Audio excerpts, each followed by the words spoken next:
everyone, and welcome to this special broadcast on the American elections outcome. It surely is one of the most dramatic comeback in the US political history. 4 years after leaving the White House, Donald Trump is going to move back in. After 51% of Americans voted to give him a second chance. Trump's triumph is full of firsts and is pretty spectacular. For a president who refused to accept the results in 2020 elections when he lost to Joe Biden, and his role in trying to overturn the election results to stay in office is still being scrutinized today. And this victory, certainly for Donald Trump, is one for the history books. Let's take a look at the multiple firsts in this victory. He's the first Republican in 2 decades to win popular vote. The last was George W. Bush in 2004 to secure popular vote. With over 51% vote, his vote share is equivalent to the first black president of the United States, that is Barack Obama's second-term win. He is also the second US president to serve a non-consecutive term in over 100 years. And the scale of his victory can be imagined with the fact that he won Pennsylvania, which was the largest prize among the swing states. All 7 swing states turned red. Republicans won.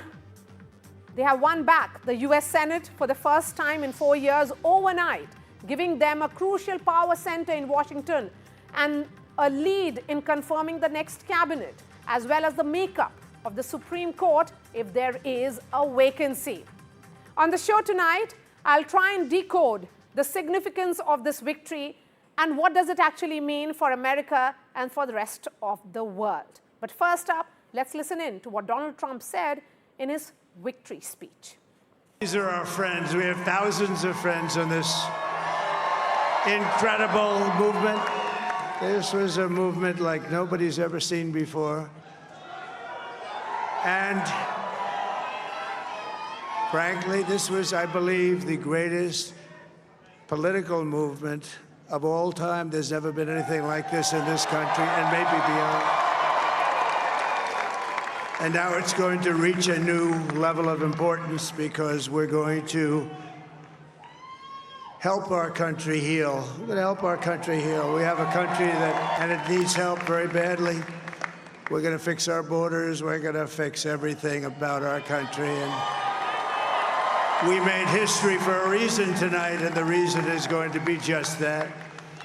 We overcame obstacles that nobody thought possible, and it is now clear that we've achieved the most incredible political thing. Look what happened. Is this crazy? It is surely an ultimate political comeback never seen before in America and in several parts of the world. Joining me to try and understand what went right for the Republicans is Taranjeet Singh Sandhu, former Ambassador of India to United States. Ambassador Sandhu, thank you so much for speaking to NDTV. As someone who would have worked with Donald Trump at some stage, why do you think America has given him another chance? And I've been reading a lot of articles which suggest it's almost like 9 lives of Donald Trump. So I think it was a democratic election, and you have mentioned about what the reasons are. So therefore, let's focus on that. The reasons in this election were quite clear. And the voting has happened on those. The first and foremost is the economy. I think you would have often heard it's stupid economy. That's so right. The most important aspect there when we talk of economic side, it's what is normally the bread and butter issues. So the cost of living is something which had impacted the people. So the cost of living, and US is in a very, very peculiar situation where it is being said that while inflation has come down, the cost of living has gone up. So the daily products which one eats the kind of grocery store elements. So that's why the independent voters and the middle class have largely voted for Donald Trump. And that has made a significant difference. On the other economic side, you have seen that the corporate side was looking at, perhaps the perception is that with coming of Donald Trump, the American economy will improve. The same is the perception which people had at large.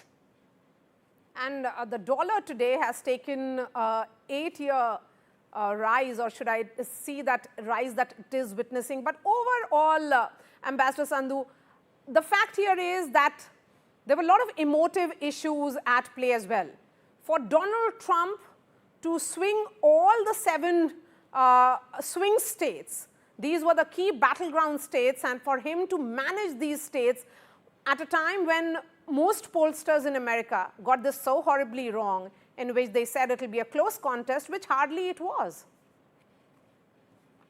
No, I think you don't need to overread it either. Look at the percentages. So it's not that it's a 2 or 3% can make a lot of difference. And while, yes, you are right, but it's always been in the past too. If you look at 2016 election and 2020 election, you will see that when the percentages are projected, Donald Trump has normally underscored in that, meaning there's always a gap of 3%. And I think this time, once the figures will come out, that 3% has made a major difference. Okay. So you are right that 7, what are the critical states? And why are those 7 critical states? I mean, that itself also talks towards what is the Electoral College. And that 7 critical states are because the big states balance each other. For example, California, which has the largest numbers, goes Democrat. And on the other side, Texas, which is another big state, that goes Republican. So they balance each other. So these are the 7 main states, I mean critical states, what we talk of swing states. And this time around, it appears that in all the 7, perhaps Donald Trump will be the victorious. But the percentages are not that high. However, it is significant that these states have moved towards Donald Trump. Yes. Ambassador Sandhu, continue to be with us. My colleague Gauri Dwivedi is joining us from Ground Zero in Washington, D.C.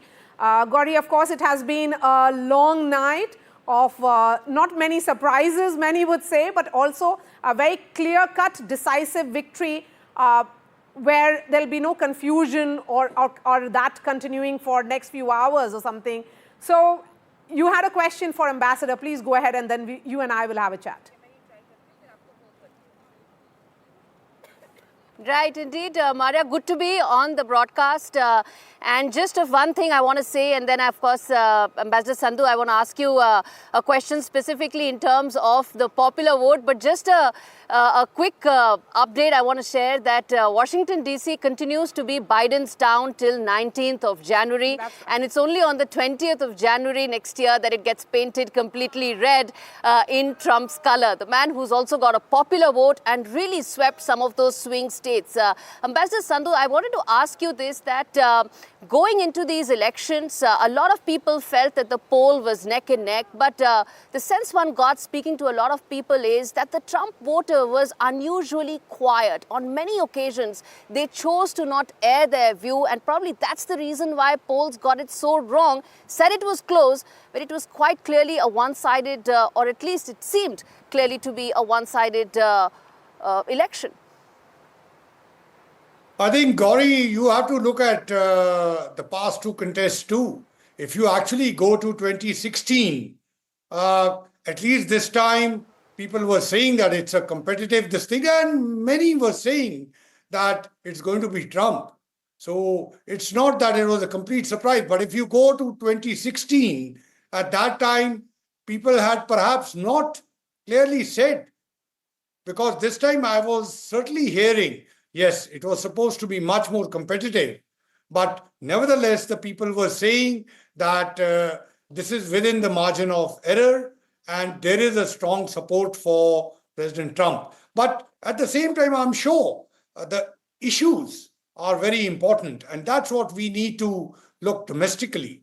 I mean, if any observer of what's happening in politics there, that there was the issue of cost of living, there is the issue of law and order, there is the issue of immigration, and the perception is that President Trump is much better placed to fix that. What the reality is, we will know in time, but perceptions are always important in politics. Ambassador Sandhu, really appreciate your time. Thank you so much for joining us on the top of this broadcast. Let's introduce other panelists as well, Gauri. We have Robert Kali, who is American pollster and also the chief pollster of the Trafalgar Group. We have Mayor Michael Owens who is a Democrat, and also Matt Klink, a Republican strategist. Gauri, come in whenever you wish to.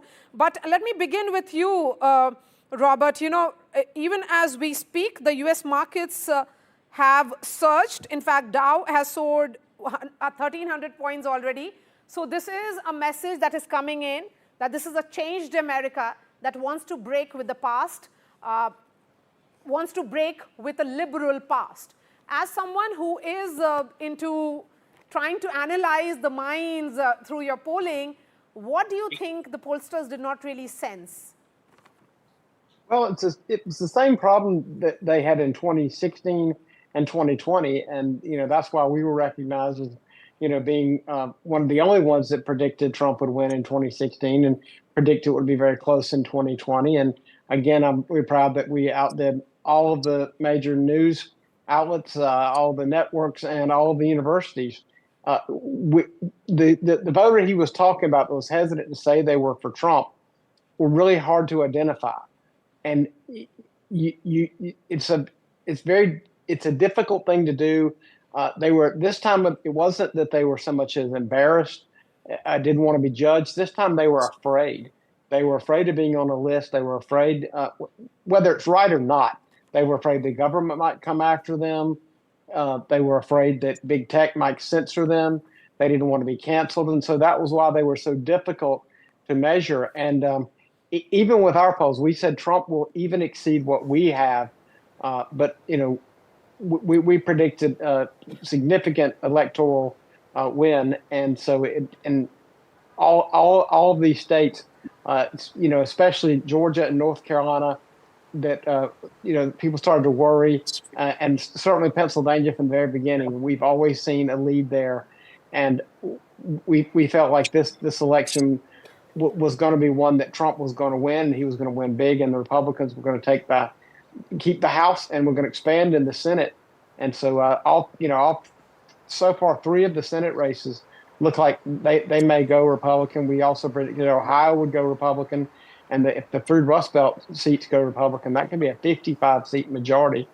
And that lets a few people get, they don't have to have everybody on the team to get something passed. But Matt Klink, come on this, because given the fact that most swing states have turned red, I want to understand from you, Matt, is it that Trump, who ran an anti-liberal and nationalistic agenda, has sent a message that this is hinterland America, which is asserting itself?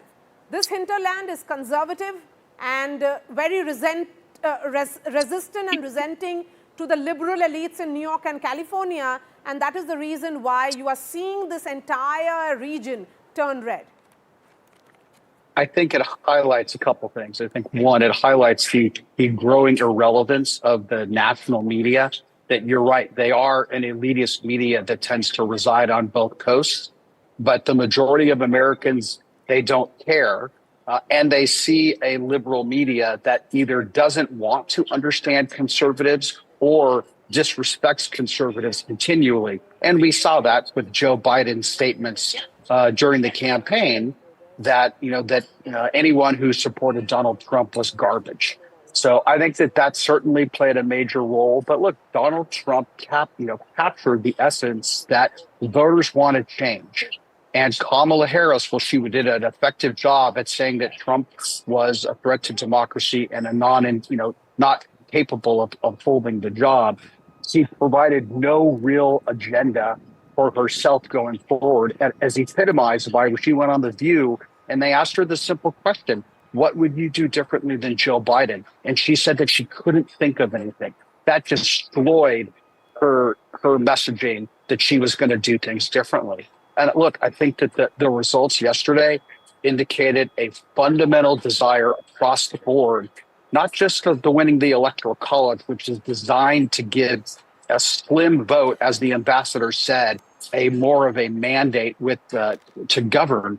But you saw across the board, because Trump is winning the popular vote as well as the electoral college, a general dissatisfaction with the Biden and Harris regime. And they realized that we needed a course correction, and a pretty radical course correction, as quickly as possible. Indeed. Let me also then get in the Democrat voice. Mayor, two questions I want to ask you. One is that everyone felt that because voting is happening in large numbers amongst the women vote base, that would go essentially in Harris's favor. Clearly, that hasn't happened. The gender divide hasn't really broken in favor of Democrats. So what went wrong in the reading of that demographic group? That's question number one. And then question number two is around the fact that as things stand right now, President Trump could actually be extremely powerful in a political landscape, with the Republicans having the Senate in charge of the House and a very clear majority also in the Supreme Court as well. So what happens to the Democrats from here on is a key question. Yeah, well, thank you for that, and thank you for having me on. And I think you're spot on with the discussion about the female vote, and I think Democrats put a lot of specific effort into talking to women specifically, and understanding the threats that another Donald Trump presidency would bring us. But I think the reality is, I think the exit polling numbers showed somewhere around 54% of women, only 54% of women were supporting Kamala Harris, which means 44% were roughly supporting the former president. So I think that's a really, really lower number than most Democrats had expected to see and obviously wanted to see. But I'll go further than that, because it wasn't just with the women vote.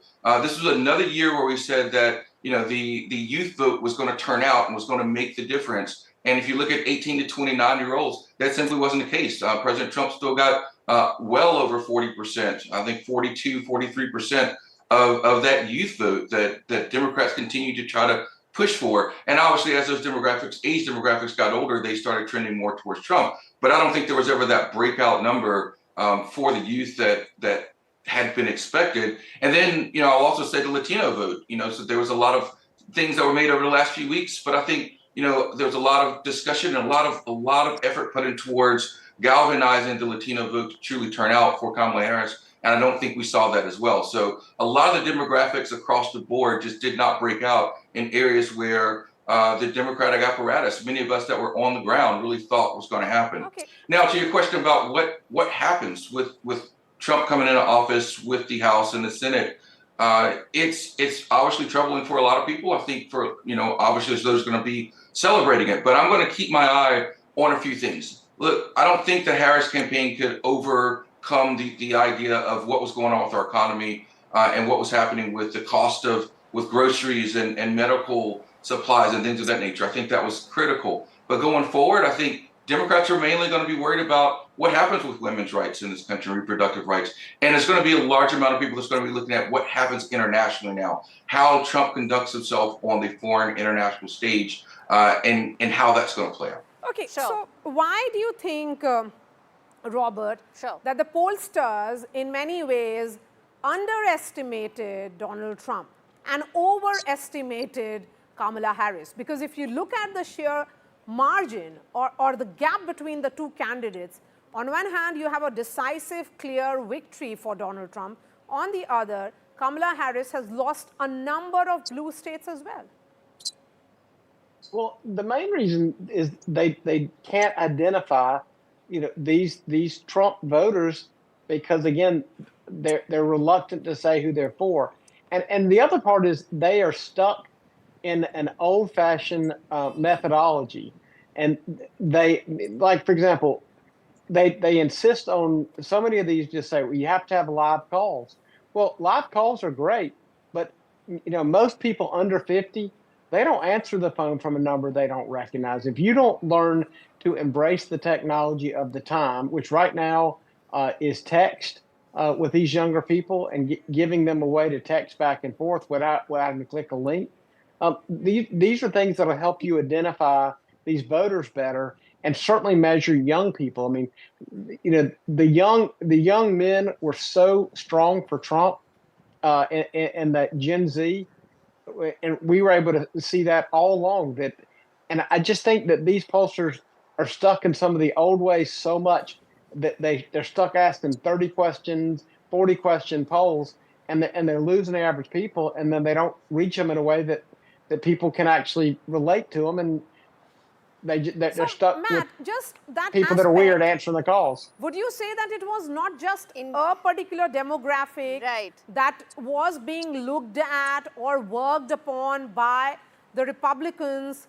It was Pan-America issues being addressed, and these were issues which were away from the epicenter issues, or should I say, which were more emotive in nature, which touched to the core Americans rather than those who are elites sitting in New York City or California. You got the aspect of the real understanding of Americans right. No, look, yes, simply. First off, Robert, you crushed it again. Good job, man. You really did a fantastic job again. Your polling is fantastic.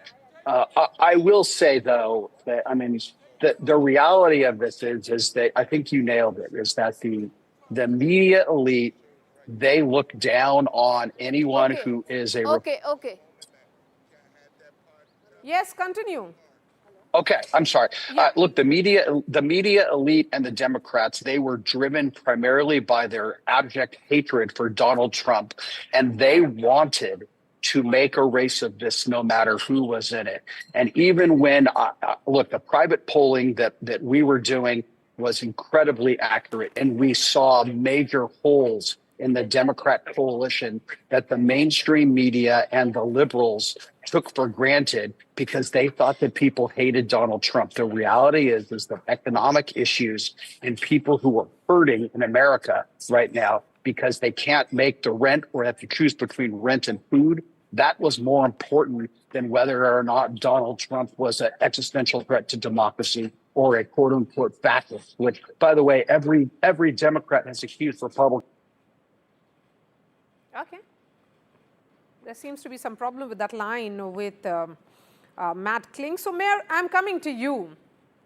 Of course, the question is, what next for we going to the learn Democrats? that quote Barack Obama? Okay, he's back. And they're Please go clinging ahead. to that.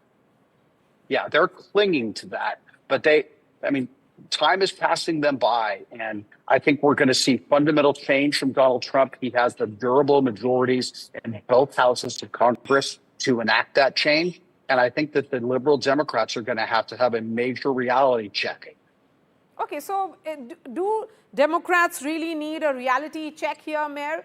Because you seem to be disconnected from issues which matter and which resonate with the voters across demographics. So it's essentially what sounds good to strategists may not be the actual issues which matter to the voters on the ground.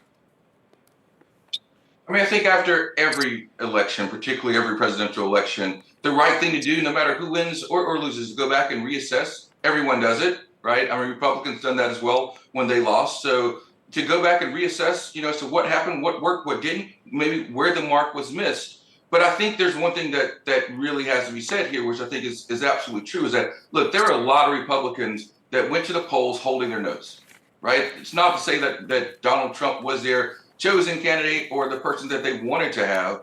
And I'm speaking from people that I know and on the ground and here in Georgia where Donald Trump did win. But there was also a lot of Republicans that did not even want to admit that they were going to vote for Donald Trump. But at the end of the day, they held their nose and they voted for Trump. It's another reason why some of those polling numbers are wrong. It's not because they're afraid to say they're supporting Trump. It's because they're not proud to say they're voting for Donald Trump. But neither here nor there, understanding the power structure as it is and prioritizing the fact of having a Republican in the White House with a Republican Senate and House. Now, I can understand that logic, absolutely, but I don't want to throw the media under the bus and say, oh, the media is absolutely terrible. That's, I'm not going to go there this morning. What I think is important is that, when you look at certain demographics, I think the Trump numbers were underrepresented, and the turnout was there in some of those areas. But how how Democrats go forward with this is taking an assessment, taking a look and see what happens. Look locally, look at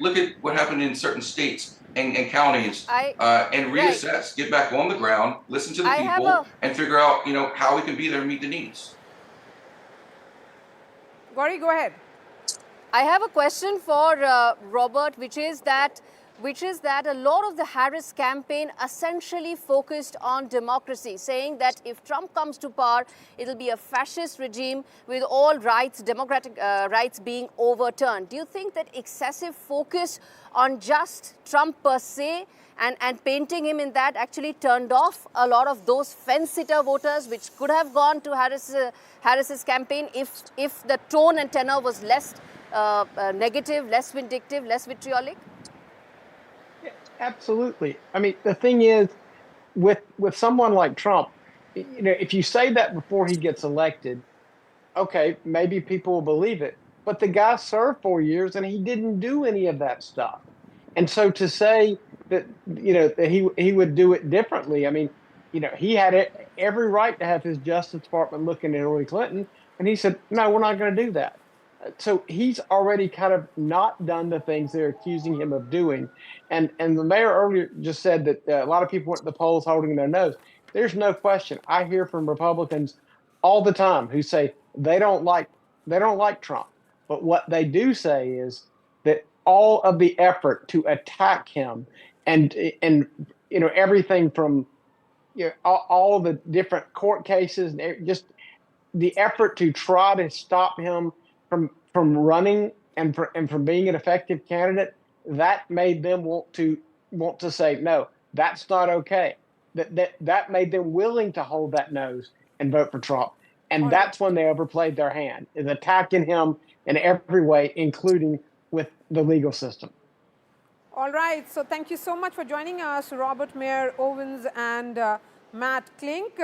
Gauri, continue to be with us. We are slipping into a short break. After that, we'll try and give you details as to why did the pollsters get it so horribly wrong when till the last minute it was predicted as a close contest.